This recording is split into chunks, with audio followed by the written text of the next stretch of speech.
इस वक्त की बड़ी खबर आपको बता दें, इजराइल के खिलाफ तेहरान में एक बड़ी और अहम बैठक हुई है। ईरानी सेना के टॉप कमांडरों ने बैठक की है। कमांडर इन चीफ के नेतृत्व में हुई है ये बैठक। हमास चीफ इस्माइल हानिया भी शामिल हुए इस बैठक में। तो देखिए, ये जो अहम बैठक है उसकी तस्वीर सामने आई है। हमास चीफ इस्माइल हानिया को भी देखा जा सकता है इस बैठक में जो शामिल हुए हैं। ये अहम बैठक तेहरान में की गई है। कमांडर इन चीफ के नेतृत्व में हुई है ये अहम बैठक। ईरानी सेना के टॉप कमांडर इस बैठक में मौजूद थे। इजराइल के खिलाफ तेहरान में ये अहम बैठक बहुत अहमियत रखती है। इस वक्त जिस तरह का युद्ध हमास और इजराइल के बीच जारी है, ऐसे में इस बैठक की अहमियत बहुत ज़्यादा हो जाती है। तो देखिए, इस बैठक की तस्वीरें सामने आई हैं। ये तस्वीरें बयां करती हैं कि दरअसल किस तरह की तैयारी अब तेहरान में हो रही है। इस बैठक की अहमियत बहुत ज़्यादा है। तो देखिए, इस बैठक में इस्माइल हानिया को देखा जा सकता है। हमास चीफ इस्माइल हानिया इसमें मौजूद हैं। हुसैन सलामी मौजूद हैं जो कमांडर इन चीफ हैं। तो उनके नेतृत्व में कमांडर इन चीफ ईरानी सेना के हुसैन सलामी, यहाँ पर आप इन तस्वीरों में उन्हें देख सकते हैं। और यहाँ उनके ठीक बगल में बैठे हैं इस्माइल हानिया, हमास के चीफ। हमास के चीफ तेहरान पहुंचे। तेहरान में ये अहम बैठक हुई। ईरान के तेहरान में इस बैठक के कई मायने हैं, तब जबकि इजराइल और हमास के बीच युद्ध चल रहा है। ये बैठक अहमियत रखती है क्योंकि ये तेहरान में हो रही है, यानी ईरान के नेतृत्व में ये बैठक हो रही है। इजराइल के साथ बढ़ते तनाव के बीच इस बैठक की अहमियत बहुत ज़्यादा है। तेहरान में इस बड़ी बैठक में कौन कौन शामिल हुआ, सबसे पहले ये जान लीजिए। हुसैन सलामी इसमें शामिल हुए जो कमांडर इन चीफ हैं IRGC के। ये सबसे ज़्यादा प्रभावी और ताकतवर ग्रुप है ईरान में।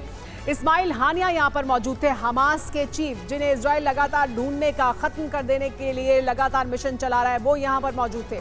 जायद अल नखला जो चीफ हैं इस्लामिक जिहाद के, वो यहाँ पर मौजूद थे। इसके अलावा प्रतिनिधि यहाँ पर मौजूद थे popular front for the liberation of फिलिस्तीन, यानी ये जो संगठन है popular front for the liberation of फिलिस्तीन, उनके प्रतिनिधि यहाँ पर मौजूद थे। हिजबुल्लाह के प्रतिनिधि भी इस बैठक में मौजूद थे। इसके अलावा अंसारुल्लाह के प्रतिनिधि इसमें मौजूद थे, यानी वो तमाम जो प्रॉक्सी हैं उनके प्रतिनिधि यहाँ पर मौजूद थे जो इस वक्त इजराइल के साथ जंग लड़ रहे हैं। इसके अलावा इराकी रेजिस्टेंस ग्रुप के प्रतिनिधि भी इस बैठक में शामिल हुए। तो इस बैठक के मायने बहुत ज़्यादा हैं। इस बैठक में क्या रणनीति तय की गई है, किस दिशा में इस वक्त जो हालात हैं वो आगे बढ़ेंगे, वो इस बैठक में तय किया गया है। ऐसे में सवाल ये भी है कि अब आगे क्या होने वाला है। मिडिल ईस्ट के जानकार 5 आशंकाएं जता रहे हैं। इस बैठक को लेकर 5 आशंकाएं जताई जा रही हैं। रईसी की अंतिम यात्रा के बाद क्या होगा, ये है बड़ा सवाल। तो अभी क्या हो रहा है ये जान लीजिए, और आगे क्या होगा वो भी जानना बहुत जरूरी है। तेहरान में इस वक्त अंतिम दर्शन जारी है। इसके अलावा आशंका यह है कि मिडिल ईस्ट में इसके बाद युद्ध और भड़केगा। कल रईसी का अंतिम संस्कार होगा। इसके अलावा इसकी आशंका इसके बाद यह है कि मशहद शहर में दफनाया जाएगा ईरान के निशाने पर। इसके बाद इजराइल होगा। तो देखिए, आशंका नंबर 1 ये है कि मिडिल ईस्ट में युद्ध और भड़केगा। क्या हो रहा है अभी वो हम आपको बता रहे हैं एक तरफ, तो इसके बाद क्या और हो सकता है। दूसरी आशंका ये है कि ईरान के निशाने पर इजराइल होगा और इसी वजह से इस बैठक की भी अहमियत बहुत ज़्यादा है। तीसरी आशंका यह है कि ईरान इजराइल में सीधा युद्ध होगा। क्या ये सीधे तौर पर युद्ध अब शुरू हो जाएगा। चौथी आशंका क्या है, वो ये कि जंग में अमेरिका भी शामिल हो जाएगा अगर सीधे तौर पर ईरान और इजराइल के बीच युद्ध होता है। पांचवी आशंका ये कि दुनिया 2 गुटों में बटेगी। विश्व युद्ध का खतरा और बढ़ गया है अगर इस तरह के हालात पैदा होते हैं जहां पर इजराइल और ईरान आमने सामने होते हैं। इसमें अमेरिका भी दाखिल होगा और फिर क्या विश्व युद्ध शुरू हो जाएगा। तेहरान में प्रॉक्सी सम्मेलन हुआ है, लेकिन जिसमें कई ईरान समर्थित संगठनों के प्रमुख और बड़े लीडर्स शामिल हुए हैं। जानते हैं क्यों। रईसी की मौत का प्रतिशोध लेने के लिए, इजराइल अमेरिका से इंतकाम लेने के लिए, और इसी कड़ी में बीती रात यमन में अमेरिका के रिपर ड्रोन का दहन किया गया। ईरानी मिसाइलों के जरिए हूती ने बाइडेन के उड़न दस्ते का शिकार किया। तो क्या इस हमले के साथ ही रईसी की मौत का प्रतिशोध शुरू हो चुका है।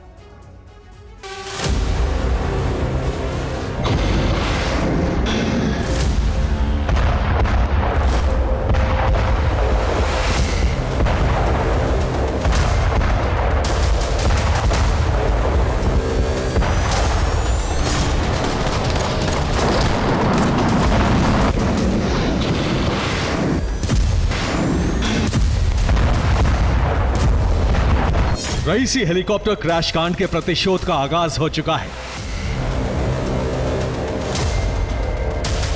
रईसी की मौत के करीब 50 घंटे बाद इंतकाम का बारूदी ट्रेलर सामने आ चुका है।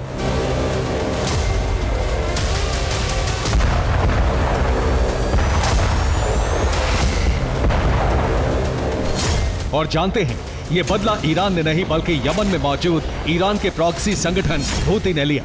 वो भी ईरानी मिसाइल के विध्वंसक प्रहार से।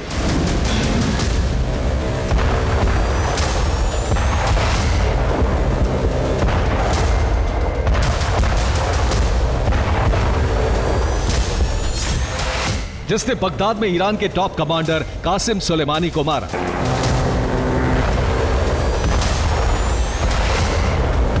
जिसने काबुल में अल-कायदा चीफ जवाहिरी को ढेर किया। अमेरिकी वायुसेना के उसी आसमानी शिकारी को हूती ने आसमान में ही नेस्तनाबूद कर दिया।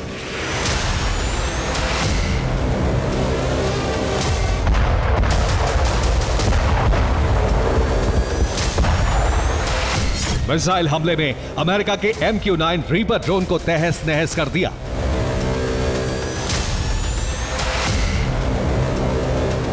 अमेरिकी MQ-9 रीपर ड्रोन के दहन की तस्वीरें खुद हूती लड़ाकों ने जारी की। अब सवाल यह है कि हूती ने रीपर ड्रोन का शिकार कब, कहां और कैसे किया।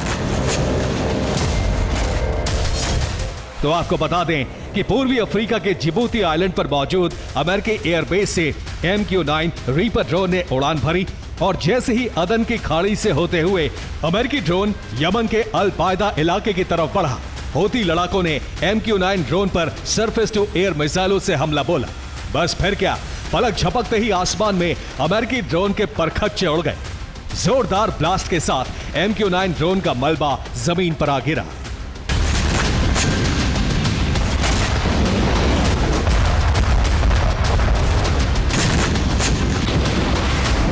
हूती के इस प्रहार से पेंटागन सहम गया। वॉशिंगटन तक में खलबली मच गई, क्योंकि यह कोई पहला मौका नहीं है जब हूती ने अमेरिकी रीपर ड्रोन को मार गिराया हो।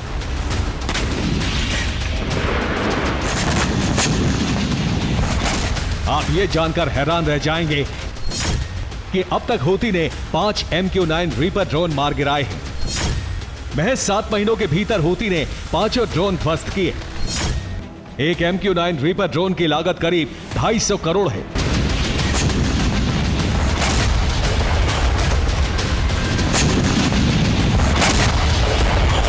यानी 7 अक्टूबर यानी गाजा जंग के आगाज से अब तक अमेरिका को 1250 करोड़ का नुकसान तो सिर्फ MQ-9 रीपर ड्रोन के तबाह होने से हुआ है।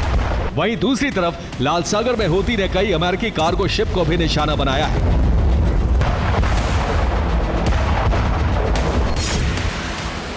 लेकिन सबसे ज्यादा हैरान करने वाली बात यह है कि आखिर कैसे हूती लड़ाके इतनी आसानी से MQ-9 रीपर ड्रोन को टारगेट कर रहे हैं। ऐसे एक के बाद एक रीपर ड्रोन को मिसाइल हमले में तबाह कर रहे हैं, जबकि अमेरिका ही नहीं बल्कि पूरी दुनिया MQ-9 रीपर ड्रोन को आसमान का सबसे जबरदस्त लड़ाका मानती है।